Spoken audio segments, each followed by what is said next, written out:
Survivors, welcome to D180, the horror movie podcast, taking you on a ride. Thanks for coming. I'm AJ. And I'm Janae. And we in a new theme, y'all. August is over. It's September. I was about to start singing this song. It's like, I feel like when you say September, you can't help. Make me up when September is. Janae. Sorry. Absolutely effing not. I was not talking about that song. Oh, I really? was talking, do you remember? Oh.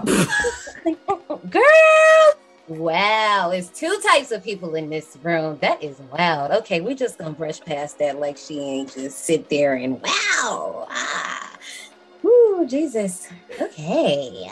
Well, anyway, the new theme is pop them tags. All month, we're gonna be going to different shopping Louis centers. Prada Gucci. Louis Prada. That's all Gucci. I be thinking of. Pop them tags. Hey, that's all I think about when I thought about it, because the theme had another name, y'all. If y'all tuned in to us last week, I told y'all I was still playing with it. It was gonna be another name. I'm not gonna even tell y'all what it is. If you've seen our park themes, you know what it was. And how could you not just be like Louis Prada Gucci? Louis Prada Gucci. Hey, pop them tags. Polish them tags. It makes You gotta so do the much- foot shuffle too. You gotta do the foot I shuffle. was every time. Two to the right, two to the left, get it, two to the right. I could not help myself. Before we move on, I could not have us do this theme without bringing on the biggest spender that I know personally. For this episode, if you ain't peeped the title already and you haven't seen the name, we got a little special guest here. Hi, Brittney. Hey y'all, it's Brittney. Welcome to the park. So check this out. Brittney is a really good friend of ours. If you hang out with us, you probably recognize her voice from Clubhouse under Afro Horror. Brittney, I'm gonna let you tell the people about yourself instead of letting me do it, because you know yourself better than me. Okay, so I'm kind of boring. I really ain't got much going on, but I'm Brittney. You can find me, lurking about on Clubhouse under Afro Horror. I host rooms sometimes. I love to hold down the foreign, but sometimes I do domestic titles. That's normally on Thursdays. But Mondays are me and my homegirl, my little baby sister, Elle's room. And those are on Mondays with Afro Horror. That's all I got. I'm kind of boring. You can find me on Instagram or Twitter. I don't remember my handles. Girl. Can you hear me? We got you. Oh, of course we can. First of all, I love how the first thing she goes is, it's an inside joke with Brittney because her service will go out on Clubhouse. But I was just about to tell her not to short sell herself because she is not boring at all. But I'm going to have all her stuff linked down at the bottom. Her handles where you can find her on Afro Horror.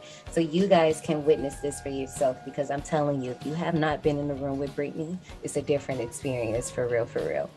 Thank you. That's what y'all tell me, but I really think y'all be lying to me on the slick. But it's okay. We all don't right. know. Have you heard yourself give your ratchet rundowns of movies? It is hilarious. I be on mute dying laughing.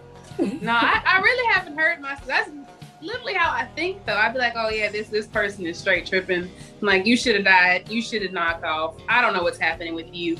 That's literally how I think. Well, I guess our survivors are about to get a little taste of that in a hot little second. But before we go, I just want to ask y'all, did y'all hang out at the mall as teenagers? Yes. Unfortunately, no. Our mall was kind of non-existent. It only had like 8 stores in it. I'm from a very small town. It left a lot to be desired. You could just walk around it and just look and be sad. But sort of. Our mall, I would have died in our mall, honestly. We couldn't have hold up. We couldn't have pulled up in that mall. Would have been gone. Oh no, I'm from, well, y'all know where I'm from. I say it like every show, but we have a pretty large mall in a neighboring city. And I remember just thinking, like, after I had seen this movie, I saw this movie very young, but I'll talk about that in a second. But I was just like, you know what? I think we could hold up in this mall, but then again, it's Indiana. And if you're a horror fan, you just already know anything in the Midwest, it could go either way. Like, who freaking knows what's going to happen in the Midwest? But I digress. However, if you did not hang out at the mall as a teen, I don't know what to tell you. I mean, I honestly feel like our generation was probably the last to really do that. Like, go to the mall on Fridays, mall movies, and if you really had some money, you might go get a bite to eat or something. You was bringing out your best clothes. You was about to be flirting with the guys and gals. Like, come on now. I'm serious. It was a time. So I know that Christian and Caleb still go to the mall and be hanging out because they would ask me all the time, Johnny, can you take us to the mall? Or I'd be like, oh, where y'all going? Oh, we're going to the mall to hang out with our friends. And then we're going to the movies, or we're going to the mall. And then there's the main event right there. So they definitely did mall and movies. Well, that makes me happy to hear. That makes me very happy. But before we go on with this little conversation, because I could go on and on about the mall stories, let's get into our park recommendations. So, if you liked this movie, Dawn of the Dead, oh, first of all, we didn't even, I didn't even tell you what we was talking about. We're talking about Dawn of the Dead 2004 by Zac Snyder. But if you liked this movie, then you would definitely like 28 Days Later that came out in 2002. And I'm on a streak, Johnny, I have 2 movies. If you enjoyed this one, you'll also like The Crazies from 2010, which is another remake of a George Romero film. So 2 Romeros. Brittney, do you have any park recommendations? I do. So if you like this movie, I would say if you also like to read subtitles, because that's in there, you should watch Train to Busan. And then this is not a movie, this is a show, but you should also watch Kingdom. I Got You, Elle. I'm mentioning this show, and hold it down for the queen in the show, because she is the best. You will hear me rant about her at all times, but she deserves all her flowers. Every single last one of them laid at her feet, because she is amazing in this show. But you should watch both. Okay. I really like Train to Busan. I'm telling you, nothing will ever be like your first watch. I'm not gonna get into it, but nothing. Because of Big Daddy. Big Daddy is the reason why you love Train to Busan. You got to give it to him. He was amazing. And Sweet Baby Angel. Yes, I was about to say, don't forget Sweet Baby Angel. Come on, Big Daddy was it, but Sweet Baby Angel just. Okay, we're not about to get started with this. We're gonna just move right along.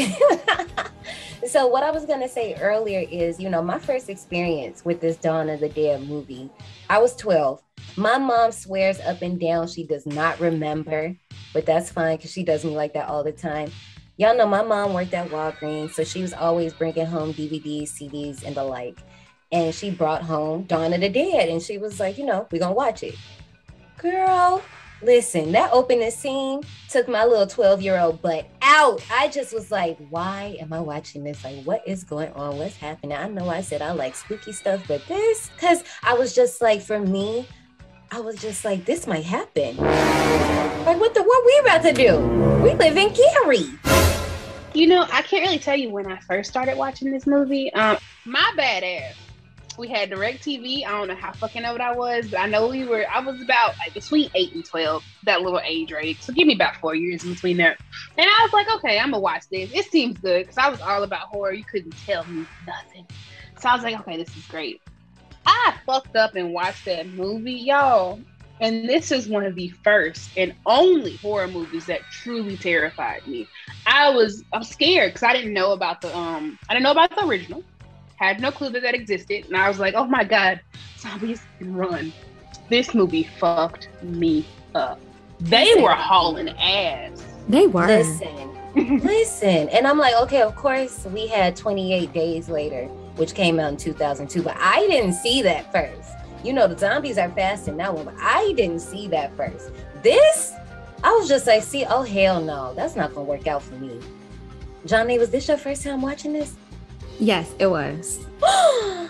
And honestly, I don't know. Like, okay, I am very familiar with the movie. I have seen the trailers before. I knew who was in it. Mainly, I knew Ving and Makai was in it. But I don't recall ever watching it. So especially, like, I know I've seen it on TV, especially when you scrolling through the Verizon Fios menu, and especially Comcast menu say Dawn of the Dead. And I'm like, oh, okay, whatever. But I never watched it. So this is my first time actually watching it. Also, by the way, survivors, that was a good guess, not a shocked guess. I just want to let y'all know that I'm curious to know what she thinks, as we all are, because we are always trying to figure out what Johnny thinks. Because y'all know she just be very cryptic, so we don't be freaking knowing. But anyway, this is actually Zac Snyder's directorial debut. And to be honest, I'm not gonna hold you, it's not that bad for his first time. Like I said earlier, this is a George A. Romero, aka the God Daddy of Zombies, this is a remake of his original film, Dawn of the Dead, that came out like in 78. And he even says like it was better than I expected. But he did, you know what? I'm just gonna read directly what he said. I'm not gonna big it up like he just had all the high hopes to say. He actually said it was better than what I expected. The first 15, 20 minutes were terrific, but it sort of lost its reasoning for being. It was more like a video game. I'm not terrified of things running at me, you know?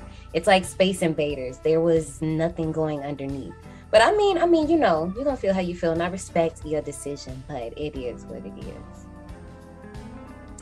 So there's a regular cut and an uncut. Johnny, which version did you catch? I think I watched the uncut only because I did one of your moves and I found it somewhere because it's not playing anywhere. So I found it, and the version that I found was an hour and 49 minutes. So I think uncut. I saw the uncut one.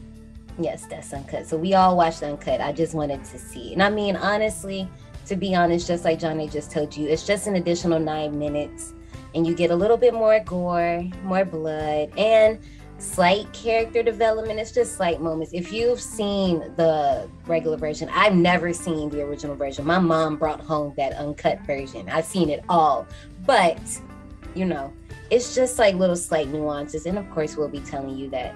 So actually this movie, they decided, y'all know I love telling this, they decided to take the Wes Craven approach before sending this off to the MPAA, which is do the most off rip. Just bloody, do whatever, just overdo it. Because when they send you back, they're going to be like, okay, you got to cut some of this down. And that way you get to keep some of the blood and gore. And I feel like it worked out because this movie did not hold back. I love blood. I love it. You know, they had a little blood cart for this movie. They had rolling around because they had so much blood in it. In the beginnings and the ending scene, they actually used real human blood for it. That's how much blood they used in this movie. I was like, damn. That's actually concerning that they used human blood, but right. He probably just went to a little blood bank, got a couple bags or two, and just kind of flicked it around everywhere. He just played Dexter for a minute. That's all. And that's what I'm saying. See, that's not the thing. The thing is, I want to know, where did the blood go? Like, did it go on some humans? Was it just background fodder? Because if you just smeared it on the walls, then I'm cool with that. But I would hope that nobody actually interacted with the blood, because that's what I'm saying. Yes. And then, you know, blood after a while, it starts to smell. Okay, turn brown. It's just all types of things going on. Ew, but y'all put this visual in my head now of coagulating blood. See, I mean, you know, we got to take you on a ride. That's what we do. So producer Eric Newman, you know, he came up to Richard Rubenstein, who's the original producer to the original movie, who also held the rights. And, you know, as he should be, he was very protective over people trying to do remakes. Y'all know this was the era, return of the remakes, no pun intended, but this was coming. And he was just like, you know, nobody really had anything going on until Eric came around.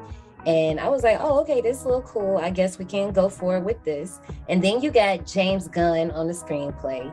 And if you don't know him, how not? Guardians of the Galaxy series, Suicide Squad series. Still haven't seen Suicide Squad. I love Suicide Squad. You should watch it. It is my favorite. You will be geeking at Weasel. That's all I'm going to say. It's one other one that he's in that I'll mention a little bit later. But what James Gunn decided to do was take the original concept of the movie and, you know, take it another way and put on more than what was already done. So this kind of makes this movie a reimagining versus a remake. But I mean, you can say what you want. James Gunn is only partially responsible for the screenplay, though, because he ended up leaving the project to go do Scooby-Doo 2, Monsters Unleashed. And okay, I know a lot of people don't like that movie. I like that movie. What? I like Scooby-Doo. I like all of them. Like, yeah, it's people that don't like it. Like the one, like the I cannot think of the word. The live animated. You know what I'm trying to say? Live action? Thank you. That A word. It wouldn't come out. It was just, you know, brain dead zombies. My mind is taken over by zombies right now. It's just not coming out. I like the Scooby-Doo movies, so I'm just like, to hear people say they don't like it, I'm just like, oh, okay, well, whatever. But anyway. I'm questioning their judgment. I love Scooby-Doo. Thank you. So when he left, they had Michael Tolkien and Scott Frank. They was coming in. They had to do some rewrites. And, you know, I'm going to put all this stuff at the bottom because this is really cool documentary. It's about an hour and 50 minutes. And y'all know I sat there and watched that whole thing, but it tells you everything you need to know. So this mall in particular was located in New Zealand, right? And what happened is they kind of got lucky because it was already going to be set for demolition. And they was like, well, since we're going to tear it up, we just going to let y'all use it, whatever. But then the crew had to actually tear the mall up because none of the stores in the mall wanted them to use their like store names. It was like, we don't want our names in this. Like Starbucks backed out. Like, bitch, you could have been some haters. Exactly. But the only people who didn't back out was Panasonic, which you could see like all the product placement with the walkie-talkies and all of that. And this other store called Roots. I'm not too familiar with that one, but I think it's like a clothing store or something. I don't know. Somebody can look it up, but I don't know what it is. You said Roots, Ashley? Yeah, it's called Roots. I want to say that name was a callback to the actress's name in the first movie, if I'm remembering correctly. Like they put a fake name for the clothing store in there. That's the Galen Ross one. Yeah, that's the Galen Ross store. Yeah, I caught that. Okay, well, you know, they names their names sound the same to me, so my bad. Right. No, you good. Yeah. But the next thing is the zombies. Now, look, Natalia, if you're listening, this is why I don't mess with zombies because, like I said, this movie messed me up. But one thing I did like about the zombies is because, you know, in the opening scene of the movie, there, you know, you see these look like regular people that just got hurt. But then as we move on, their look kind of gets very interesting. And the thing is, we have nobody else to thank but David L. Anderson, and let me fangirl a minute, aka Heather Langenkamp, aka Nancy M.F. and Renee Thompson, best known as the best final girl you ever did see. It's her husband. You know they married, so he did the effects, but I just had to hype up Nancy real quick because, I mean, her name is in the credits. She was working too. But anyway, the only thing David was kind of worried about was handling Vivian and the little baby. Because when it came to Vivian, he was like, I don't want to traumatize this little girl. Like, first of all, y'all seen how Vivian looked in this movie. Like, that shit scared me, okay? So they was like, well, I don't want to scare this little girl. But it turns out that Vivian actually had prosthetics done before. Like, she had played an alien in some other movie. Like, she was like, okay, I'm not fazed by this. And then with the baby, they were concerned, like, if the makeup or anything was going to, like, trigger allergic reactions. So what they ended up doing was just using baby food and smearing it all over the baby. That's hilarious. I know. I'm like, got the baby all dirty. Right. Just a dirty little baby just in there with like peaches and stuff all on their body. I would be like, oh, wow. Earlier, I was talking about the stages of the zombies. So like during the first half of the movie, or not even half, let's split this in threes. The first part, like I said, they just look like, you know, they just get messed up a little bit, like somebody just got into a fight. The second part of the movie, they kind of like, they don't have no skin color. Like, we don't know if they black, white, like, we don't know what they are. They just look really bruised, like some bananas that been sitting out way too long. And then towards the end of the movie, they look like something out of Thriller. And I was just like, wow, the attention to detail. Also, I mean, I might as well just say it since you did it. The day of recording is Michael Jackson's birthday, so everybody just take a second. Tell the king happy birthday. As you should. Thank you. Yes, yes, yes. Last thing with effects, the CGI in this movie is wild. It's not even bad. And I, like, you know me, I'm not ever trying to clock it. But I was just like, when they showed me what was CGI, and I was like, are you kidding me? That was all CGI? I didn't clock it. You don't have to tell me which parts are CGI because I was just engrossed in the movie. You gotta tell me too, because I was like, this gotta be special, like regular effects. I didn't think it was like CGI. One in particular that really got me, when Anna runs out the house in the opening scene and she's looking at the neighborhood and like the guys getting attacked by the zombies and the house is on fire, the ambulance, all of that is green screen. She's not just standing in front of the block. She's standing in front of a green screen with just the car right there. And I was like, wow. I did not clock that. Usually I clock that. And I did not clock it, Meg. I did not. Let me hit that Kathy Bates. I think another one is like in the news clip scene. And it's like some people standing in front of the White House before the guns go popping off. The White House, that they was not standing in front of the White House. That was a green screen. And I guess with that one, in front of the White House. Well, I mean, okay, yeah, you're right. You're right. You have a very good point right there. Yes, you're right. But I don't know. I guess I just wasn't thinking about that because I'm like, well, I mean, it looked fine to me. I was like, I would have bought it. But yeah, even like obviously some of the explosions were CGI. And like even then, I don't know. I just didn't clock them. But even the way they had to do the zombies, they only had 250 zombies on set. So what they had to do, and once again, you'll see this in the documentary, is like they had like a green screen set around them, and they had them stand in different areas of the parking lot. And then like they like digitized it and made multiple, so it just looked like a bunch of people. I was like, wow, you can do this on computers? That's crazy. I mean,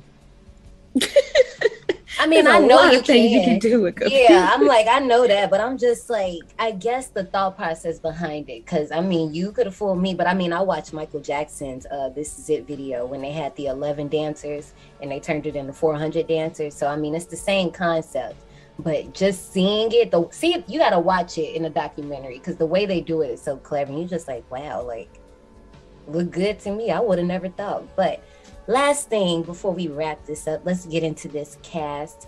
We have Sarah Polley as Anna Clark, Ving Rhames, or I mean, you could call him Melvin, you can call him Holiday Hart, from the Mission Impossible franchise. That's actually, me and John Nay just found out another movie is coming out.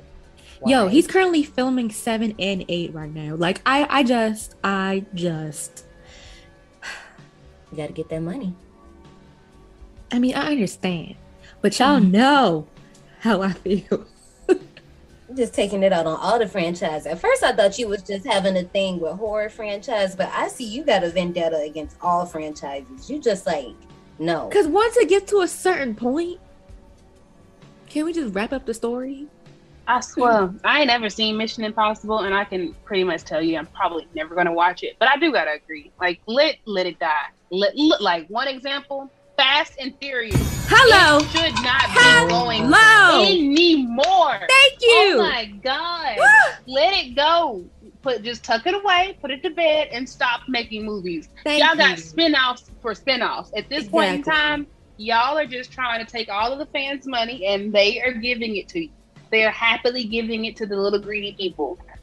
Shame. This is why I love Brittney. I was about to say, you don't understand how happy you made Johnny in that moment. But I understand maybe going to 2 and 3. But once you hit the 6, 7, 8, and you're looking at 10, come on now. You just need to put this to bed. Now, just stop it. If Scream goes any farther than 5, I'm gonna have a problem. And y'all know I love Scream. It's my favorite franchise. But if they go any further, you know you went too far when you go to space. That's when you know the franchise has went way too far, whatever they're doing. But you have no business in space, okay? None. You know what? I'm done with both of y'all. The stars I've made is where the plane takes me. And that's where y'all should stop it, okay? Just stop. It's not the sky's the limit with these movies. Please, let it die. Okay, y'all. Ving Rhames, before I made everybody mad and sent them on a tangent, Ving Rhames plays Kenneth Hall, which is actually an homage to the original, which is, Ken Foree was in that one. Then we have Jake Weber as Michael, Michael Kelly as CJ, Kevin Zegers as Terry, Lindy Booth as Nicole, Mekhi Phifer, Smile for Me Daddy, as Andre. Listen. I ain't even got to tell y'all his track. Y'all know Mekhi Phifer's track record. And if you don't, you need to go look it up and educate yourself. The boy is mine. Expeditiously. Understand. Then you have Ina Korokina as Luda. First of all, every time they said her name, I kept going, Luda. Oh my God. I'm ignorant. I'm sorry. Ty Burrell. Everybody knows. How you don't know Ty Burrell? I love him.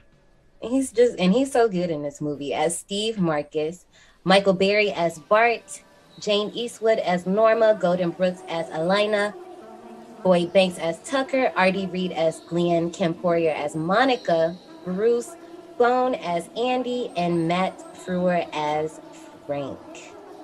But you know what? We've spent a lot of time here, so I think it's our time to hop up in this queue line. Y'all ready to bounce? Ready. I'm ready. All right, y'all, let's go. Howdy, survivors. Please keep your tips and limbs inside the vehicle and remain seated at all times. Hang on to your personal belongings, especially your minds and spines. 'Cause this here's a wild ride. Okay, guys, so I feel like I really tortured Johnny last week in the queue line. So I'm gonna take a chill pill. But I have something else that I made up, and you know what? It's okay. Like, you know, It's okay, Johnny. I mean, Brittney, did you hear last week's episode? She tortured me. I'm here for you, Johnny. I'm here for you here and now. Brittney's here for you. Don't worry. Oh, she's torturing you too. I'm ready for it. I have a question for the both of you. I mean, I'm gonna be answering the question too, but I've had time to think about it. Y'all don't. That's the difference. All right. If you were in the midst of a zombie outbreak and was fortunate enough to make it to the mall, now because I'm chicken, I'm telling you right now that the mall is purged secure. Like, we secure in this bitch, okay? You got 90 minutes to walk around the mall for supplies, and then you have to choose one store to reside in. Of course, you'll only come out for, designated times to eat, so you'll be fed. But what stores are you hitting up, and what stores are you posting up in? Do you want me to go first, or do one of you guys want to go first? I'll go. So I'm hitting up Victoria's Secret because I gotta have underwear. I'm hitting up Bath and Body Works because not Bath and Body Works. I'm going to the Body Shop because cruelty free. I'm going there to get my lotion and stuff to shower with because I'm gonna find somewhere to take a whole bath if there's no shower. I'm probably gonna need some clothes, so I don't know which store I'm gonna go to that has clothes, but I'm going somewhere that has practical clothes. So whatever store in the mall has practical clothes at that point, that is where I'm going. I gotta make sure I have some running shoes, so I'll probably go steal some shoes from Nike real quick. What else do I need? Probably if there's a Dick's at the mall, I'm probably gonna go to Dick's Sporting Good, give me a bat. What else am I getting? A metal bat at that. Not a wooden bat, a metal bat. Where else am I gonna go in the mall? You already said that we could come out in intervals to eat. Right. So I'm not gonna go. Well, actually, fuck that. I'll probably go get some snacks from somewhere because knowing me, I get hungry at night. So whatever store has snacks, I'm going to a snack store. What else? Boom, boom, boom, boom, boom, boom, boom. What other stores are in the mall? This lets y'all know I don't go to the mall like that. What? I'm trying to think. I'm trying to think of my mall. What's in that mall that's closest to me? What is in there that is worth anything? There's no weapons at that mall. So besides, and there's not even a Dick's, but the mall that we're stuck in has a Dick's. So I'm going to get a metal bat. Well, I don't know where else I'm going to get any other supplies. I'm going to, dang, it's a furniture store. That's where I'm going to go post up. It's, what's the name of that furniture store in the mall? Time out real quick. Carpenter Cleans. Y'all heard what she said. Make sure y'all keep a tab on that. And I'm not going to tell her why, but make sure y'all remember she said that. Okay, continue. Then I'm posting up in a furniture store? Yep. Nick, remember? She said that. Survivors, you too. If y'all know what I'm talking about, you know what I'm talking about. But Cody, you probably figured it out too. So remember she said that. Continue. Z Gallery. I'm posting up in Z Gallery. Okay, y'all. So first and foremost, you said I got 90 minutes? 90 minutes. Yep. All right, so a bitch already know what size she wears. So she going to Macy's and she gonna get her a wide assortment of clothing because let me tell you, just because there are zombies outside gnawing at each other and other people doesn't mean a bitch can't dress. I will be dressed up the entire time and I will look how I looked at home. I am most comfortable in clothes, and so I will be wearing some nice clothes. But that's only 10 minutes because, like I said, I know what size I wear. So I'm going to get something, drag it on down the way. And then next, we're going to stop by some type of store that sells an assortment of weaponry. When I tell you I need knives, I need guns, I need ammo, and I need a couple bats. because I need to make sure that I have things that jam and don't jam. And I need a lot of them because, sometimes guns jam and, you can, tap on that magazine, pull the trigger, pull the firing pin, do whatever you gotta do. Not the firing pin, take that part out. You can tap on the magazine and you can do a couple things to try to fix it, but I discard it and just get to the next one. I have no time to waste. So I'm gonna get a couple of those and then, let me think. I'm gonna hit up Dick's because I need some shoes to run in. Because even though I'm dressing, I need to wear sensible shoes. That is rule number one. Always wear sensible shoes. So even if I'm dressed to the nines from the, ankles up, down on the bottom, we got some running shoes on because who's going to judge me? The zombies? They can't even think straight. So I'm not worried about it. Now, where am I going to post up at? I was going to say Dick's, but then I thought about it. There's really not shit in there for me to find something to do. I'm going to find a bookstore. And I'm going to hold up in the bookstore so that way I can read to my heart's content. They have little snacky snacks in there. And I'm also going to make sure before I hold up that I go to the Sleep Number store and steal one of the mattresses. Reallocate, whatever you want to call it. So I have somewhere comfortable to sleep. And also bookstores normally have more than one level. So I just need to block off the stairs and I'm good. I have secured where I'm going to stay. The mall's secured and where I'm sleeping is secured. And you best believe I got a couple booby traps hanging around in case you want to come say hey. You just might want to warn me first or you might not make it. Not my fault. Yeah. Okay, well, I guess that leaves me. And y'all know I'm extra, so, buckle up, get ready. So here's the thing. I'm going to start with this. Before I tell y'all where I'm going to post up, I'm going to go to the electronics store. I'm going to get a desktop, a laptop, a TV, some DVDs, some chargers. I'm going to go get the Sims and some expansion packs. I'm also going to get some extra security cameras. Granted, the electricity doesn't go out. So that's one thing we have to worry about. Okay, because I have to keep myself entertained. And if I got all of that stuff, I'm just I'm good. Shout out to the Sims. Exactly. I know. And if you know me, and if I know any of my survivors that's real out there, y'all know we mess with the CC on Sims. So I definitely got to have that. Then I'm hitting up the beauty supply store because y'all know me. One thing about me, my hair going to be done. Even if it's just some straight backs to the back, it's going to be done. So we're going up in there. Definitely going to the Sleep Number store to get a nice little quality mattress. And in this case, I'm not even going to be bougie. I don't even have to have a headboard. We just have a mattress. It's a zombie apocalypse. Who is judging at this moment? Y'all know them little random legging stores that be around? I'm going to raid the entire legging store and take what I need because we're not doing anything anyway. We only gonna be seeing each other when we go eat. So I ain't gotta look that cute. I can just be cute, cozy, and comfy. And then last, I will hit up the bookstore. Sometimes the screen might hurt your eyes. So I just wanna switch over to a book. And now here's the thing. As far as about where I wanna pull up, I have two places because I'm just I don't know. My first choice is either a sports equipment store or a place like Bass and Pro Shops because they have hunting gear. So that means there's going to be ammunition, but it's going to be all types of things up in there that I can defend myself with. And 9 times out of 10, maybe in the bag, it'll be some, I don't know, some wood or some display, something I can board up the windows with. Because the thing about a department store is it's probably a main entrance, right?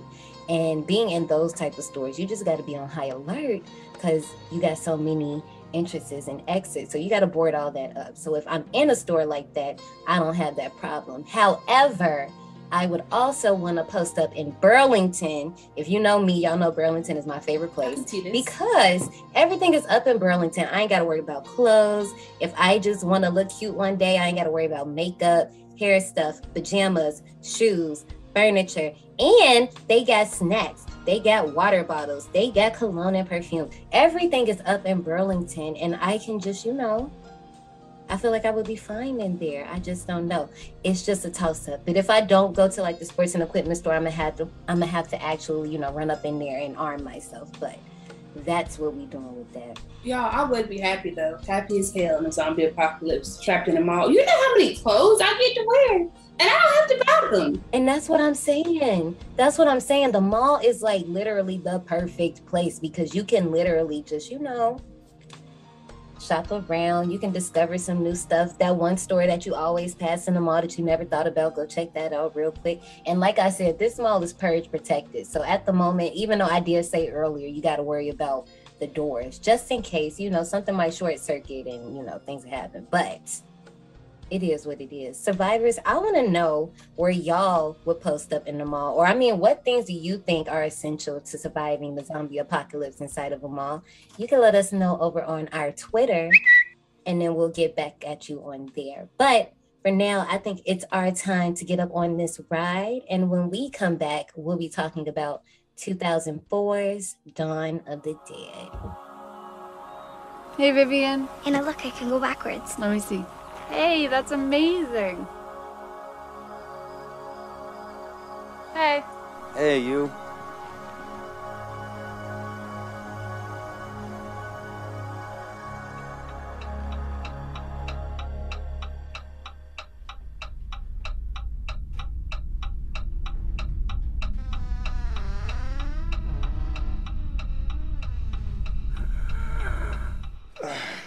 Vivian? Honey, are you okay?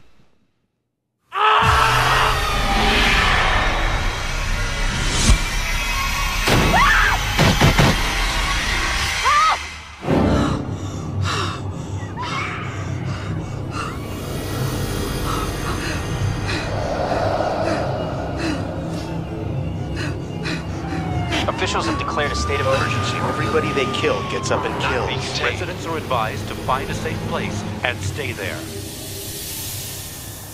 I've just been informed that we are going off the air and switching to the emergency broadcasting system.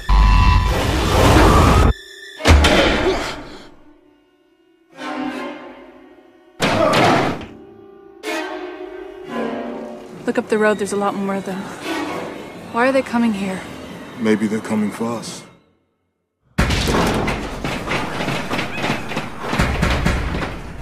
Sooner or later, they're gonna get in here. Our baby's gonna be fine. It's only a matter of time. It's coming. They'll find a way in. Oh, God.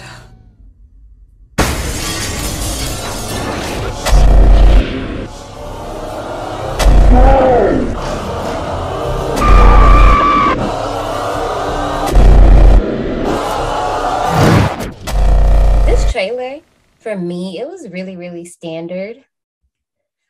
I don't know. I'm trying to think, like, we did House of Wax.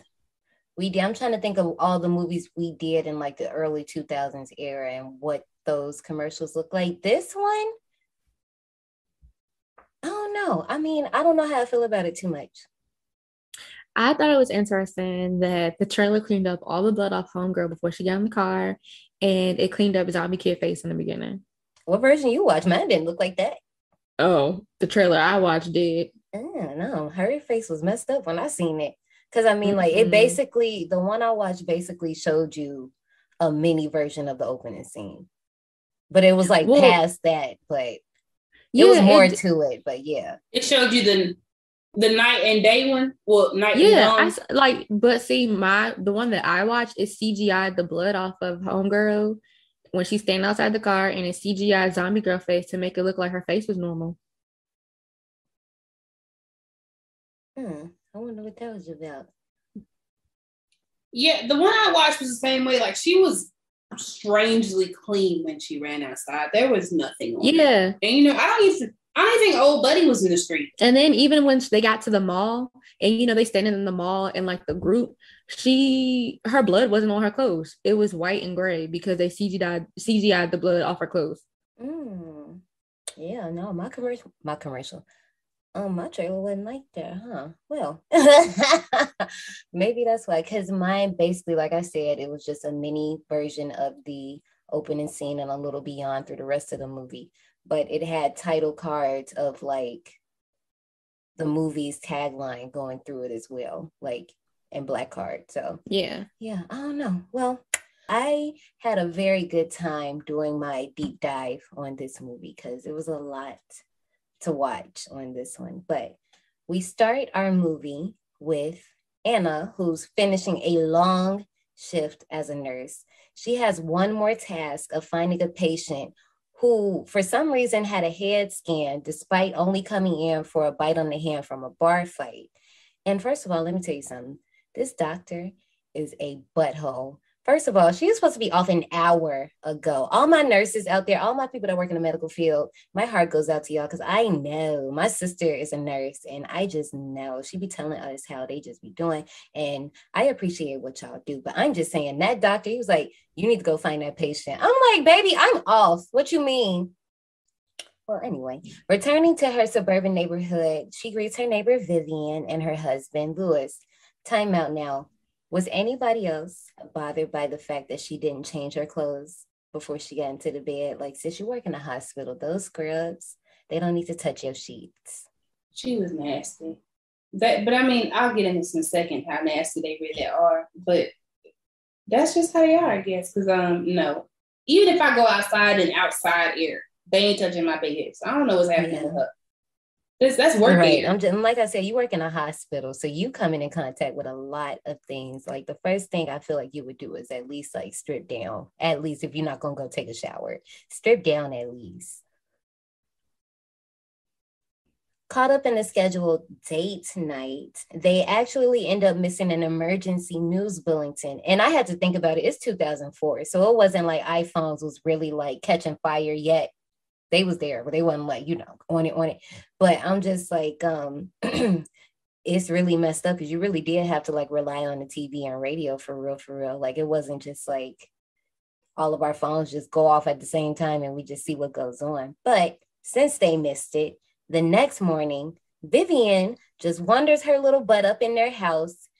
And when she walks in their room, her face is horribly mutilated. Now, number one, why was y'all doors not locked? Ashley, first of all, that's not even. So wait, that wasn't a kid? No, that was not their kid. No, that was the neighbor's kid. Oh. I thought it was the dude kid. No, that was the neighbor's kid. I understand y'all stay in a little suburb, but no, my doors is still gonna be locked. Doors and windows. What do you mean? Look, let me just say that wasn't even number one. Number one is why y'all wasting water? Because they did not take a bath. They didn't take a shower. There was no suds anywhere around. There wasn't even any on the shower curtain. They was literally just standing in the water, just to stand there. I get one to have a good time with your significant other, not in the shower though, because you might fall and hit your head or something. But at least have some suds first. You don't been to work. You want to get a little clean. She literally was just nasty. She let the water run on her. Do you know that they gave grief? Do you know they gave Snyder grief over the shower scene because they were like, no one really kisses in the shower. And I don't know about y'all, but when I had my little shower time with my boo, we kiss in the shower. You should have just seen the face I made. I was like, wait a minute, y'all don't do that? Well, I mean, that's what I'm saying. I was like, what? I think this is confusing. Right. I am confusion. Yeah, you're supposed to do something. Y'all just do it. You just tell her to turn around and just get it from the back. That's what all that just sounds like to me. Because there's no kissing, there's no face-to-face interaction. Right. Mm-hmm. They didn't want no lubrication. They said the water was the lubrication. No, it don't work like that. It don't work like that. Yeah. So when Vivian comes in, and like I said, y'all, like her face, 12-year-old me was floored. And like I said, this is the opening scene. I was ready to go. I was done with my mom. Like, girl, why did you put me through this? But Louis approaches her to see what's wrong. And she just rips the skin off of his neck. Anna locks Vivian out the room. Like she threw that little girl out the room. And first of all, when I seen her jump up and run towards that door, I said, oh, this little girl, she got Rhoda beat. Like, oh, hell no. Zombie kids are creepy. Like, first of all of them are creepy. Zombie kids, they just get an extra leg up because they ain't no brain, no pain. Okay, look, they don't care. And little kids don't care already. So they probably really was on one. But Louis ends up going into shock on the bed. Y'all know Anna a nurse, so it's kind of like a clutch situation because she's trying to help him. She's trying to call the police, but that doesn't work. There's no connection. And, as she keeps trying, Louis just gets up and we see him in the background. We just like, oh, wait a minute, what's going on? This dude is infected and he immediately goes after Anna. And I'm just like, wait a minute now. When she runs in this bathroom, shout out to the stunt double, because when she knocked her head up on that bathroom wall, baby, that was brutal. I thought she was gonna knock herself out. Yo, she hit that bathtub hard as fuck. I swear she did. I was like, baby, is you all right? Like, don't let the shower get you and your husband didn't.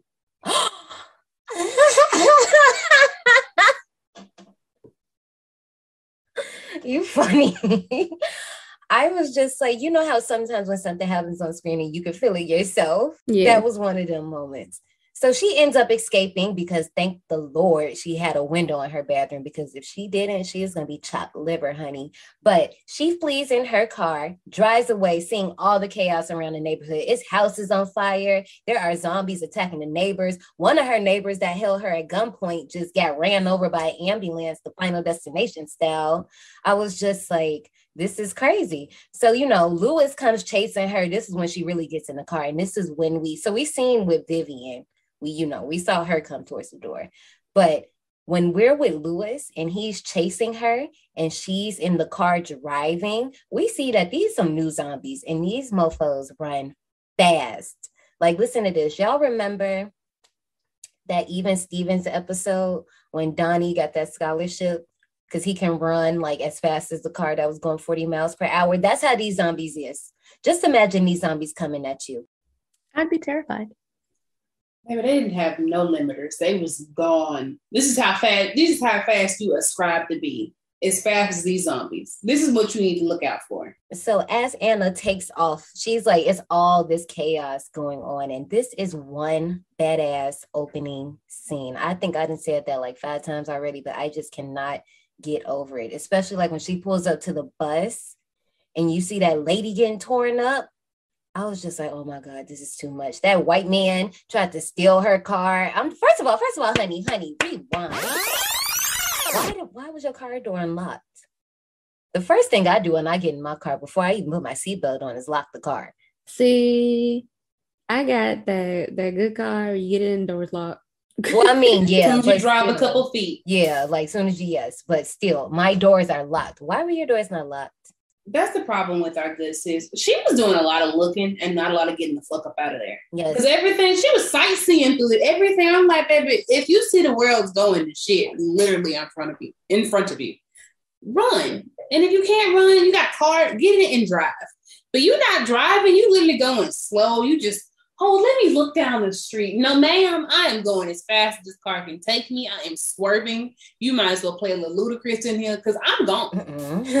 Literally, I am gone. Get out the way. That's my, hey, yo, look. That is perfect driving to work music, okay? I am actually driving anywhere. Just turn that track on when you got somewhere to go, and trust me, you are going to get there. So look, she's rolling through the city, right? And the intro scene rolls in. We seeing riots. We seeing war. We seeing it's just the human civilization is just going to shit. Okay, it's going down. So Anna ends up crashing, and she ends up getting out her car and literally looks up, gun in her face, and it's nobody else but Sergeant Kenneth Hall, who, you know, I mentioned earlier, his character's name is an homage to Ken Forey, who was in the original, but he's trying to get to his brother that's in the next town over. And then they walk through, we meet the rest of our main characters. We get Michael, who's a salesman at Best Buy, petty, trigger-happy criminal Andre, and his pregnant wife, Luda. I was just talking about Luda. Look, full circle, here we go. So they join forces, and, you know, they all end up going to the mall. When they get in there, it's locked. They got to break up in there. And this is where we get another taste of the zombies. And one thing I didn't mention earlier, I love that if you notice, like the first zombie that runs towards them doesn't have an arm. They really used real amputees for most of the, well, not most, for some of the zombies. Like there's the guy that doesn't have an arm. And then later on, we have like a legless zombie. And seeing the way they had them like work in the documentary is so crazy, especially the other one. I'll tell you guys a little bit about that one later. But they end up getting in, thank the Lord, because our movie would have been over if they didn't. But Michael ends up getting attacked by a zombified janitor, while Kenneth, Anna, and Luda are attacked by a zombified security guard who scratches Luda. And even though Kenneth does get badly injured, he's not like scratched or bitten. But Anna ends up popping them with a shotgun, but like only in like the chest. So the zombie's not actually dead yet. I thought she got bit. She got scratched. I could have sworn she got bit. She covered that scratch up smooth as hell. It was like she knew her zombie lord. She was like, oh, let me just go ahead and cover this. Okay, let me just act like this ain't even here. Let me just slide it down there. Continuing to look through the mall, they're confronted by 3 security guards, CJ, Bart, and Terry, who end up making them surrender their weapons in exchange for a refuge. First of all, CJ is a whole butthole. Like, first of all, you did not have to call Kenneth Shaq. That's racist. They don't even look alike. What are you doing? Anyway, they're in a security booth, and this is when we get our Savini cameo. If y'all didn't peep, that's Tom Savini as the police officer, who's also in the Dawn of the Dead, original, excuse me. We have a few cameos from characters in the original, and y'all know, of course, I got y'all. But anyway, he's doing a little police report, and honestly, his is the funniest, especially if you watch the documentary and you see like the whole take versus just the little clips that we show you. I'm like, I can tell that he had just had a good time doing this. But we also get a report from Scott Rayner, who once again was in the original movie. So after the 3 guards are faced with, having to pop one of their own in the head because they go back to the front and see that the other dude is just twitching in the little pool, they end up going to the roof where they find another survivor, Andy, who's stranded all alone in his gun store across the lot. And they're communicating by like whiteboard. It's kind of really cool how they do it. But then to add insult to injury, there's a rescue helicopter that just flies right over them and they don't even see it. And it just passes them by. And at this point, I would just be like, you know what? Like, I just feel like we fucked. First of all, CJ got on my nerves because who cares about stealing shit during a zombie apocalypse? And I mean, you in the mall anyway. So what do you think is about to happen? The world is ending. The people who own this shit probably dead at this point. You just gotta do what you gotta do to survive. Like, what? You're not even getting paid. You know what? Let this man do his job. He has one purpose in life, and that is top flight security of the world. That's all he got. He got to make sure don't shit get stolen. That's all he got. He ain't got his family. He ain't got his friends. He just got his job. Well, technically, he just got the uniform. That gives him power. It makes him feel happy. Blah. I would have shot his ass if it was me. I'm not gonna lie. I'd be like, oh, okay, and just knock his little block off. I'm like, let's go on about our business. And I was like, he should have got pushed off the roof at that point. He pushed off. Oh wow, y'all violent. You're right. Him and old buddy would have been gone. I'd be like, bye-bye. Y'all real violent. I'll see you scoff. I'm sorry. I'm the best anti-hero that exists. Then we get our last cameo from the original movie, Ken Forey. I've been saying his name like 20 times throughout the whole thing, but he's a televangelist, deeming us all to hell. I was just like, dang. And when I was watching it, I was really looking at him. I'm like, damn, why you gotta like do me like this? Like, I mean, you probably sin too, my guy, but I mean, whatever. Anyway, the next day, a delivery truck carrying some more survivors enters the lot. And first of all, let me tell you something. Norma was whipping the F out of this truck. Okay, did y'all see how she was driving through this parking lot, knocking them zombies out? She was whipping. She knew how to hit that in reverse. She was gone. She knows how to drive a truck. I trust her. If it's time to get away in the zombie apocalypse, I'm calling her. Listen, okay, I actually like people like that. She just want to smoke her cigarette and mind her business. You can roll with me, okay? So the only people who got a problem with it, of course, is CJ and Bart. They want to they can't come up in here. We don't know these people, which I mean, they do got a point, but it ends up resorting in the other crew of Michael, Anna, Kenneth, Luda, and Andre, de-arming them. And first of all, okay, so when CJ pulls out a gun and like tries to he trying to like big up on everybody, Michael immediately just shuts up like, whatever you want, dog. But then I also love that he's the one to like initiate the disarming. It's the quiet ones. He just needs to go off the roof. They always get you when you least expect it. But yeah, he should have died then. They had him alone. They had him alive for way too long. I'm not gonna lie. But I mean, like at the same time, it's coming. Come on now, you knew. But our newcomers include, as I mentioned before, Norma, Steve Marcus, Tucker, Monica, Glenn, Frank, and his daughter, Nicole. Hit with the realization that, his brother probably didn't survive, Kenneth goes on the roof, and this is really where the relationship between him and Andy start. Like, it's kind of really cute. They're like playing chess with each other. They're playing all these games, talking on the whiteboard. You just got yourself a little friend. So there's another woman that also comes up in here, and they say when they saved her, she was like walking fine. She just was like a little wounded. But when they bring her up in this mall, Honey is in a wheelbarrow, and she looks like she's 2 seconds away from death. I'm like, why did y'all bring her up in here? And why y'all wheeling her in a wheelbarrow? That's what took me out. The fact that they was wheeling her ass in a wheelbarrow. They couldn't leave her behind. I'm just saying, she was a sneeze away from meeting Jesus. But I do want to say that this character was actually played by a guy. What? Yeah. It's a guy. You should have seen the way my head just turned to the screen to look right. I'm like, what? Really? Yeah, like they said they actually had like kind of a hard time trying to get the look. So it does, because they couldn't really find a woman that fit that bill, but they was like, we also really don't know if we want to use a woman. A lot of times in horror, they'll have men play female characters just because of their facial features or how their body is stacked to make it look a certain way. So that's what they did with this guy. And it actually worked because you could have fooled me. I was actually mad that they were drinking Aquafina in this movie. They might as well have just died right then and there drinking that shit. I mean, I'd rather drink Aquafina than Dasani. I have to agree. Dasani can go too. Dasani is still on the shelves right now. And that's why. In Mississippi. Right now. And Aquafina's fine.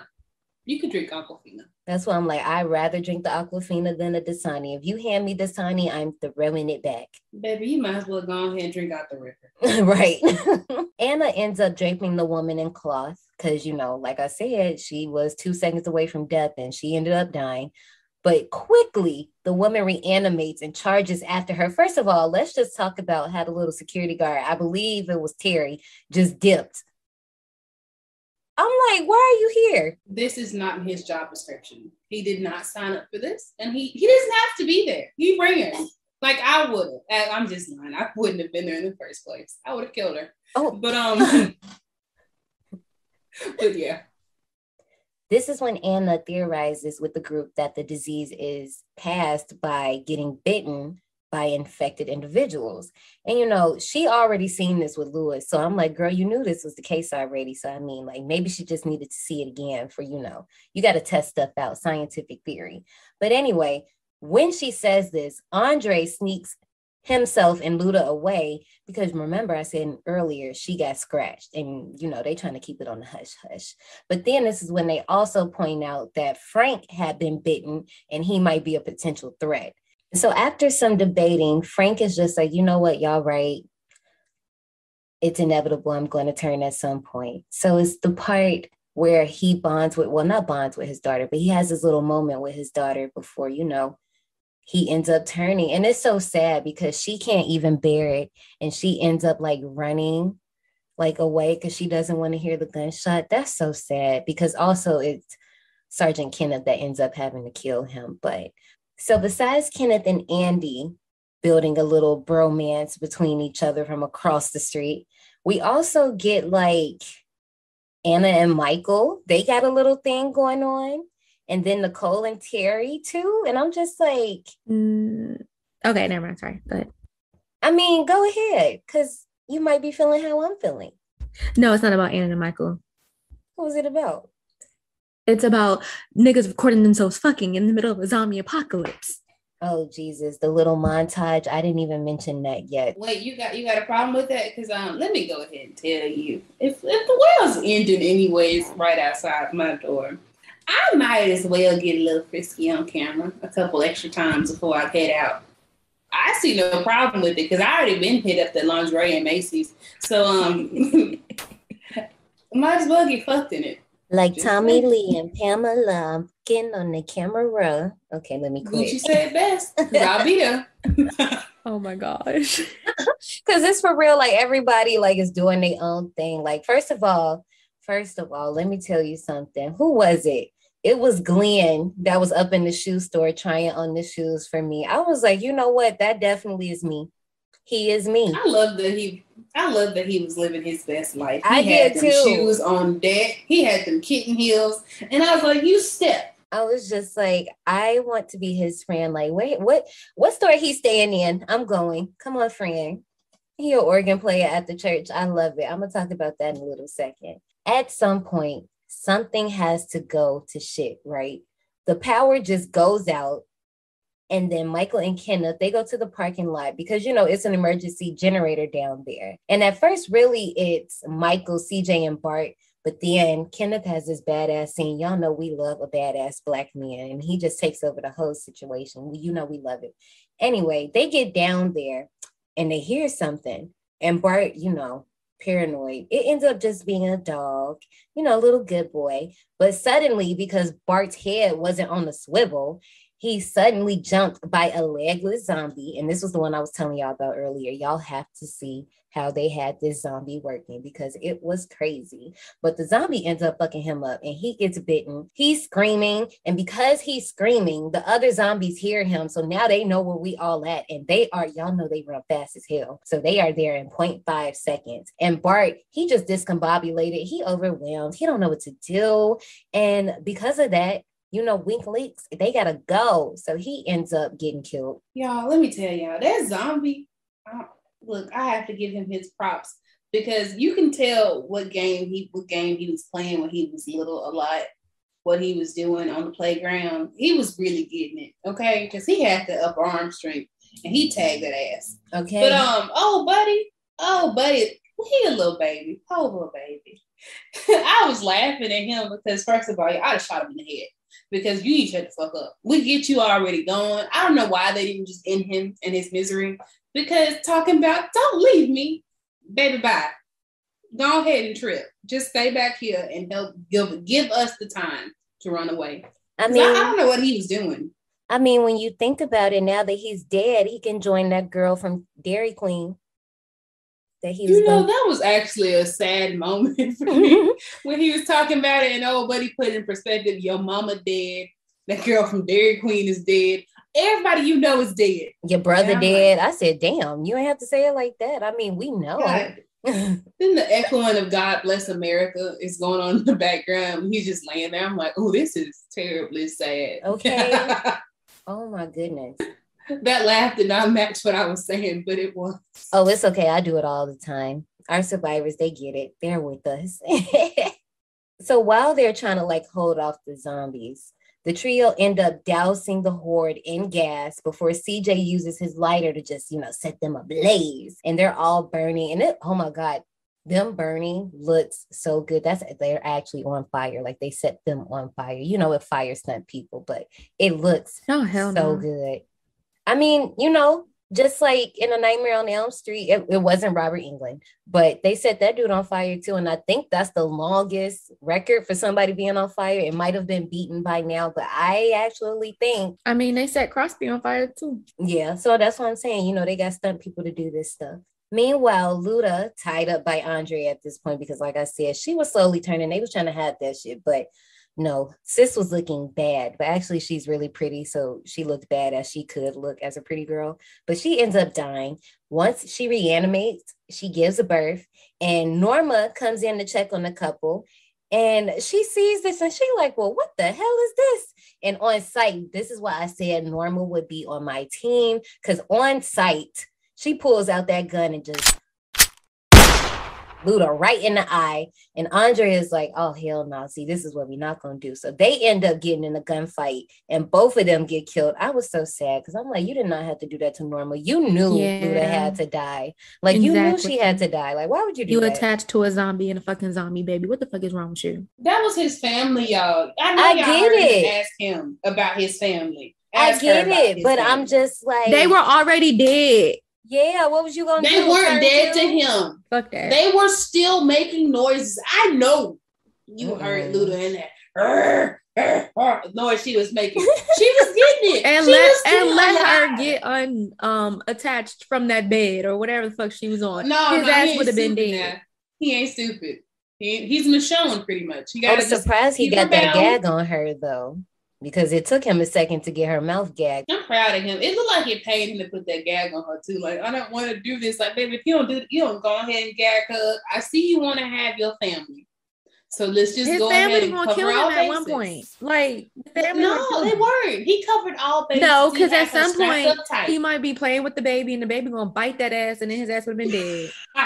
Well, that's why you keep your hands away from the baby. You don't touch his little mouth. It was cute. But then also, how was he gonna feed the newborn? Exactly. You know what? They might have had a baby store. Well, they was in the baby store, but I think that was just a clothing store. What do you feed a zombie baby? He lets it eat the mama, of course. He just like pushes it on her and lets you gnaw off a piece. It doesn't need much. It's a zombie baby. But zombies don't eat other zombies? Well, okay, just go get somebody from the hallway then. Next time somebody pass by, go yank them on in and just feed the baby they feed. Damn, not you creating a second horror movie. I am not here for this.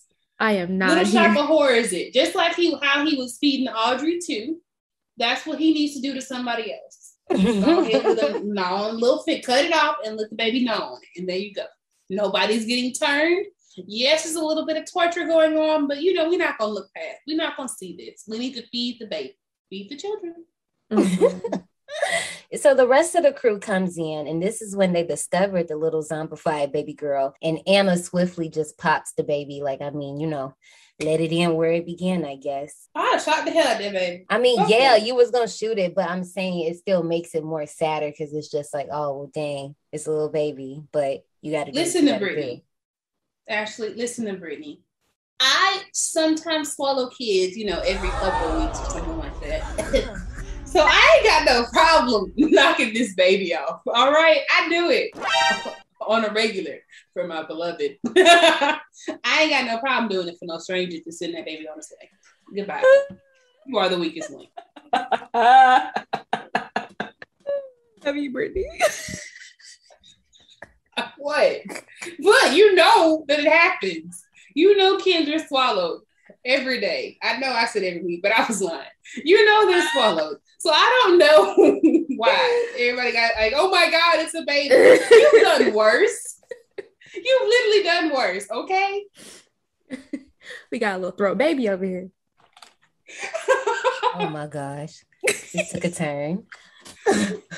The group decides at this point, because like I said, the zombies that infiltrated the parking garage, they have to fight their way to the local marina because Steve has a yacht and they can go to this little island off on Lake Michigan.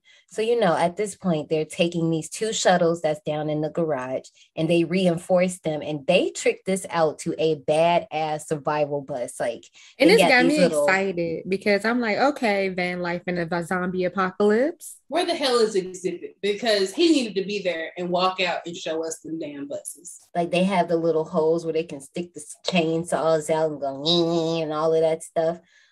First of all, I like how the one girl just spray painted teeth on the front. I was just like, I mean, it's not like anybody's going to really appreciate that, but I mean, it looks nice. But once they do this, they also realize that they have to pick up Andy because that poor child, he's over there starving. So what they realize is the zombies ain't really checking for animals. And Nicole has a dog named Chips, which is actually a Stephen King reference from It. But, neither here or there. So what they end up doing is they strap food and a walkie-talkie to Chips, and then they lower him into the parking lot. Andy signals him with a whistle. The dogs get over there.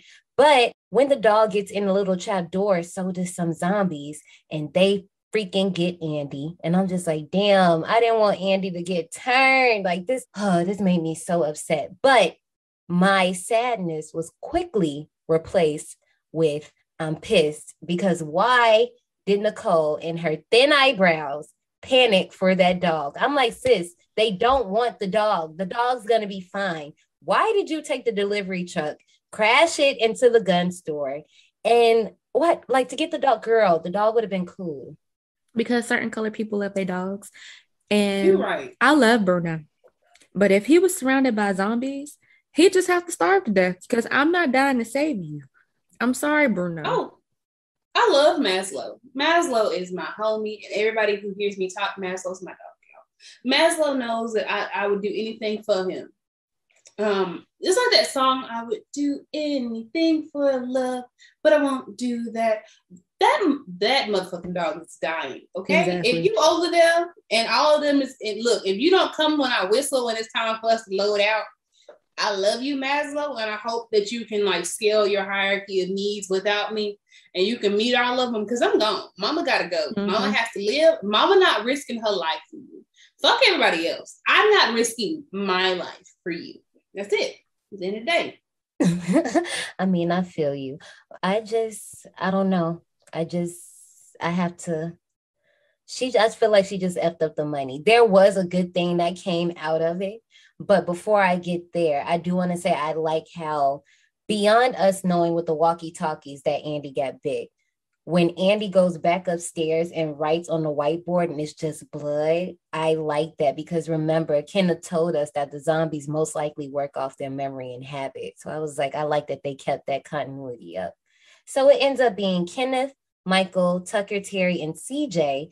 They end up going to the gun store through the sewers. And I'm like, why y'all ain't think to do that in the first place? But I digress. And rescue Nicole and Chips, which I just would have left them. I'm like, she wanted to take off. I just would have left her then. But her and Terry got a little thing, so he ain't want to leave her. But when they get over there, Kenneth also has to kill Andy. And I felt so bad for him. I'm like, dang, y'all putting him through it. But now back to what I was saying earlier, why it's good that they went there for Nicole and Chips, because we in a whole gun store, get all the ammunition that you can possibly hold and take it back to the mall, okay? So, and that's what they do. But along the way, Tucker ends up breaking his legs trying to help CJ, who's moving slow and almost gets his ass wiped by zombies. But, CJ had his back, thank the Lord, and drags him. First of all, I would be so pissed if I was getting dragged through a fucking sewer. Like, what the hell is this? But, it don't even matter because they end up getting overwhelmed by zombies and CJ has to pop Tucker in the head. Well, actually, Tucker is screaming for him to do it. And I probably would do the same thing too. I'm like, you know what? Just let this end right now. I don't even want to know what it's like being a zombie. Vampire, yes. Zombie, not so much. But anyway, once they get inside, they're unable to get in the door because Steve was supposed to be watching the door, and due to his negligence, they're left no choice but to evacuate the mall because now the zombies are taking the shit over. So now you have just obliterated our safe haven, and now we have to resort to getting in these buses and navigate through the zombie infested city. And I'm just like, I don't know what I would do. This is a lot. I'm already out my house. I've been in this mall for a month, and now it's crowds and crowds of zombies. You would think the sun would have killed them by now because, like I said, it's been over a month. But no, they don't die. They multiply. It's like Baybee's kids in this bitch. I just want to say I thought the elevator scene was hilarious because you just escape all these zombies. You get in the elevator and it's mad quiet and calm. You got the elevator music going on, and then CJ dumbass. I like this song. And I'm not the elevator is the. Go ahead, Brittney. The elevator is the real MVP of this movie because in the beginning when they were having the standoff and it kept closing on them and it was hilarious. And then this one, it's just like the quiet calm where, shit's just going to hell around them, straight to shit. And you're like, oh, this is a nice place. I'm not gonna stunt. I really do like that song though. I have a question though. This is just logical me. I don't think they ever made it to the generator to turn it on. Did they make it to the generator? No, because by the time when they got there, that's when the little thing happened. Right. I don't know. How did the elevator work? No, actually, I don't know. I know they were. Wait. Like, I know they made it to the part because they blew up they set the zombies on fire, but we don't know if they actually turned on the generator because when they went back in the mall, it didn't look like the power was back on because it was daytime. So I'm trying to figure out if they actually cut it on or if it's not on. How the fuck the elevator work? Maybe it was on a generator or something, or an extra little. How you done that? I don't know. I'm not gonna give it that thought. Yeah, I'm like, I don't know. I ain't pay attention to that. I mean, I know they was there, so I'm just assuming somebody had to do it while everybody else is fending off the monsters. So I figure that's probably what happened. So, of course, since they're in this bus, there are zombies everywhere, including on top of the bus. And like I said, remember I told y'all, they done tricked this bus out. So they sticking the chainsaws out. Zombies' legs is going left and right. Like they just slaying these zombies. It's just, and first of all, let's talk about Michael, the zombie slayer. Michael from Best Buy. He was doing his best work throughout this whole movie. And I like that from him because, you know, his wife left him. He lost his daughter. He was sad. He was down and out, but like he really found his balls in this movie. I was like, oh, that's so sweet. Leave it to the zombie apocalypse for you to find your true calling. He thought that he was supposed to work a 9 to 5, going through different electronic stores, just selling parts. But really, he was supposed to be killing zombies. And that's who he truly is. I love that for him. I'm so proud of you, Michael. You do that. But Anna ends up telling Kenneth to take this hard left, which causes Glenn to lose control of a chainsaw. And oh my God, he accidentally kills Monica. The chainsaw goes straight into the left side of her body and down dang to like her belly button. Do y'all know how pissed? Girl, this is the only time in this movie I was like, because I was not expecting him to saw her in half like that. I was just... That was a waste of good titties. It's the waste. Oh well. He also ends up dying when the bus crashes because, you know, they can't see, the blood splattered everywhere and Kenneth couldn't see nothing. So, you know, everything just went to shit. But having survived, Steve abandons Kenneth and Terry just seconds before he's actually ambushed himself and killed by the same zombie that was like still clinging onto the bus that made the whole crash happen in the first place. The others within the other bus, they pull over to pick up Kenneth and Terry before, you know, Steve pops out and is swiftly killed by Anna. Because remember at the beginning of the movie, he was like, if I turn into one of those things, you better just pop me. And she was like, I will, no worries. And what did she do? That. Right between the eyes. Also, I just like how everybody just is a pro at shooting people in the head. Like, you know, I feel like we should have had like at least 3 shots where it kind of like missed, and then, you know, we get better with aim. Because let me tell you something. Let me take y'all to the shooting range. I know y'all not hitting it like this. Y'all can't be, but whatever. Movie's got a movie. They wasn't even worried about the recoil, the sound, nothing. Because I didn't see ear pro to the first. Do you hear me? Nobody's hearing was protected. Yes, I'm going on that tangent. Because yes, it's a zombie apocalypse, but you do want to hear tomorrow or the next day. You're not going to be able to run from anything. They didn't protect their ears from shit. I was like, y'all ain't really holding these correctly. Y'all just shooting and going for it. I'm like, you ain't accounting for the wind. You just shoot and go. No, baby, this is not how it works. But movie logic is movie logic. So the group ends up rushing back to the other bus just as a horde of zombies arrive, and Anna barely makes it in time to get, And Anna barely makes it on the bus, but see, you know, my girl was smart because she had to get them keys so they can, you know, because if she hadn't got them keys, they would have been screwed by the time they got to that boat at the marina. But when they get there, CJ holds off the zombies by, you know, he tells the other, look, y'all just got to go. Just trust me on this one. And of course, he tries to do what he can, but he ends up getting overwhelmed himself by the zombies and has to sacrifice himself by shooting a tanker in the bus, destroying the whole operation. I'm just like, wow. I like how he was just like, fucking figures. I'm like, oh, I mean, you got to be nice. If you're the butthole in a situation, you got to know that this is coming at some point. I mean, I like the character development. Took one for the team. I mean, yes, because, you know, at the very beginning, he probably wouldn't, and I'm thankful for his efforts, but I'm just like, we knew it was coming. As the survivors prepare to leave, Michael reveals that he actually did get bitten and he has to stay behind. So, you know, him and Anna's little fling is over, but she wants him to go, but he's like, yo, like, you know how this go. Like, it's not going to work. So they bid each other farewell, and, you know, we just watch as Kenneth, Nicole, Terry, Chips, and Anna just, you know, go off on the boat.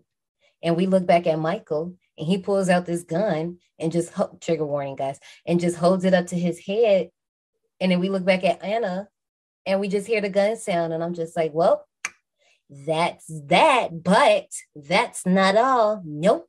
This one's going to be a scream. No, I'm just playing. But no, we get footage from a camcorder that was found that belongs to Steve. And, we see his how he was living life before the zombie apocalypse. He was, he was living large with the, let me not do that.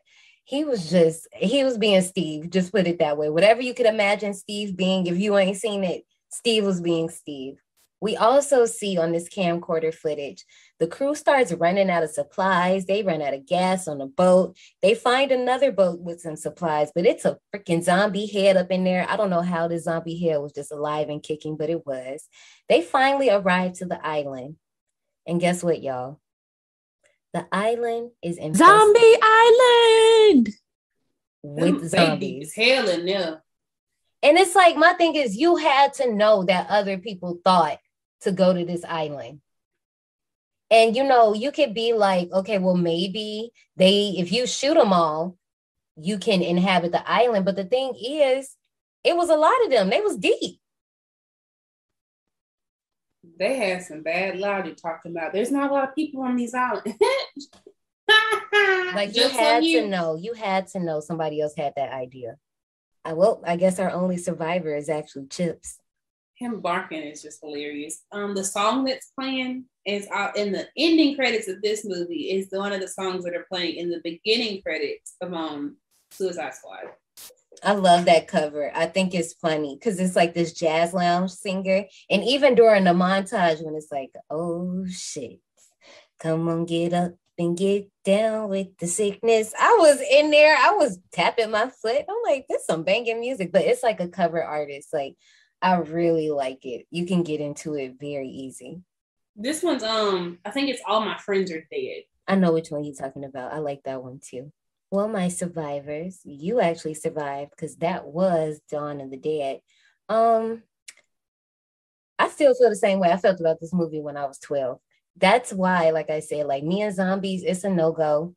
The zombie territory is very less traveled for me. I know the movies, but look, you're not about to catch me watching them because hell no, I'm just telling you. But for his first attempt, Zac Snyder did that. And I think y'all need to lay up off him, at least for this. Don't ask me about the DC stuff because, that's I'm a Marvel girl, so. That's why I said don't ask me about that DC stuff. I don't know. So that's that. That's over there. I like DC and Marvel, and I love Suicide Squad. I do have problems with it, but there's a lot of funny parts in that movie that I was just killing myself laughing on, especially old buddy.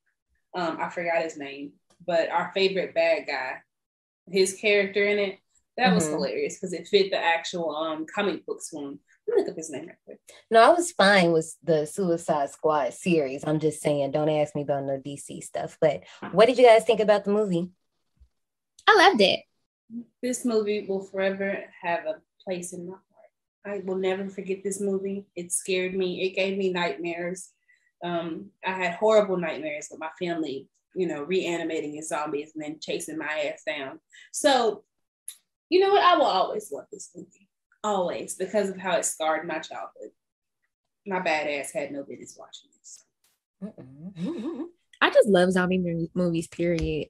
Like, this movie was funny in some parts. I got my blood. I got my gore. I was in heaven. This movie got a 7.3 out of 10 on IMDb, a 76 on Rotten Tomatoes, and a 59% on Metacritic. Janae, how many tickets do you give Dawn of the Dead? I give it 90 tickets. 90? Yeah. Oh, whoa. Oh, wow. Yay, Janae. I know. I'm just as shocked. I know it's a few of us in the audience that's like, I love zombie movies. Like, I really like this movie. I ain't never, I could have fooled me. Myself, like I said, this was one I watched really young. It scared the crap out of me. I just was convinced that we was all gonna turn into zombies. Everything was gonna be over with. And I was just like, yeah, no, this ain't it. So with that being said, I'm giving this one 80 tickets. Well, because of how it did me when I was a kid, it's getting a smooth 95. Let's go, Dawn of the Dead. Woo! Yeah, no, For all the when I zombies. say I am like shocked at John May's score, like I'm still just like, oh, like I don't know what I was expecting, but I just know it's a lot of us in the park tonight. That's just It's okay. I know it's because I was here, Johnny, and I know it was because the zombies could run like hell. I mean, when you can't escape the imminent threat that's coming to you, because look, none of us track stars. I don't think. Actually, you might be the only one making it, honestly, if it's time to run. Because my fat ass ain't making it. All right. I'm like, this is the one myself time. out. This is the one time I'm gonna thank BJ for forcing me to run 2 days a week. I am grateful. I still don't think I would outrun them, but I might just have like a little leg up. It might be a Michael Cera run from like Zombieland. I do like the Zombieland movies, but it's gonna be a run like that. Like, trust me. Look, okay, you better keep it tight and just go as fast as you can. Because look, I mean, you never know what you could do until you're scared. Honestly, You're right. I don't know how my swimming is going to translate to me running, so maybe I'll actually be fine. And I'm just thinking I won't be, but we gonna have to see. But it doesn't matter anyways, because I'm gonna hole up somewhere. I'm going in the trees. I'm gonna go ahead and make into tree houses, and I'm gonna live. I'm not gonna die. I see myself doing like a bunker situation. That's the only thing that's gonna it's gonna have to be a bunker. I want to live. With that being said, y'all ready to roll out to the souvenir shop? Yes, ma'am. Of course, I like buying stuff. Hell yeah. It seems you survived. Well, before you go, join us in the souvenir shop. So this week, because you know me, I don't just like to do it simple and plain. But for this one, my first one, I would like, just because I commented on how everybody just seemed to be an expert at popping people in the head, I want like a Dawn of the Dead target practice set. So like you have like maybe like 5 different zombies, and like you have a gun, but it's not a real gun. It's like one of those laser ones, kind of like the ones that laser tag, and it has the sensor. And you're working on your shot, but I mean, they're like, you can have them at different angles, kind of like a gun range, but like one that you could do at home. You ain't gotta like go out to do it. I would like to, well, first of all, let me say, I do not like going to the gun range. I do not like the way guns sound. Yeah, when I went to the gun range with this guy that I used to date, he had to put the gun, like the bullets in the gun for me, because I wasn't doing it. He would just hand me the gun and I would shoot, and I would get back into him when I was done. And then he ended up doing the majority of the shooting because I just couldn't take it. Like I just did not like it at all. But I would go. But I prefer to go to a zombie island. Have a bunch of zombies running around. You got to run for your life. That would be fine. I thought of that, but I was like, I will save that for another movie, so I wasn't gonna mention that. But yeah, I'm gonna say that for the souvenir shop, they need to have the vanilla stuff. They just need to have that marketed around somewhere and like Vivian's shadow on it or something like that. What on the lemon stuff? They need the lemon stuff and the vanilla stuff. They need to make sure that is available everywhere with Dawn of the Dead logo and stuff, because it's great stuff. I mean, you should try it, because Steve puts the lemon stuff in his booze, and Luda got the vanilla stuff. Okay. You know what? I didn't even peep that, but now that you say it, that is like a good souvenir item. But I think it's about that time. Y'all ready for me to run these park announcements? Yeah, girl. Yes, ma'am. Here we go. Okay, we was jumping off the month with Dawn of the Dead. Pop them tags for September. You know how we do. Next week, when we come back, we're going to be going to the grocery store, y'all, because who don't love going to the grocery store? If you say no, I don't trust you. But anyway, we're going to be talking about The Mist, and I am so excited because I got something to tell y'all about that movie. But before all that happens, make sure you go visit us on our IG and our Twitter at D180 Podcast. You can also hit us up on our email at destination180podcast@gmail.com. There you can send us your survivor submissions. If you have ideas for themes, or if you just want to talk to us, because I mean, y'all love talking to us, you can do that there too. So like I said, next week, we're talking about The Mist. Get ready. Before we go, I just want to say, Brittney, thank you for stopping through at the park. Thank you so much for coming. Thank y'all for having me. I enjoyed the ride. I hope y'all want me back another time because I would gladly get back on again. I meet the height requirements because I'm 5'2". Yay, I'm fun size, but you only gotta be 5'0" to get on. So I'm glad. Oh my goodness. And on that note, we're definitely gonna have to bring you back to the park because I'm sure our survivors love you. So definitely gonna have to bring you back to the park. As far as you guys go, my survivors, make sure y'all do y'all homework because we got a lot to talk about next week. But until next time, we'll see you soon, survivors. Goodbye.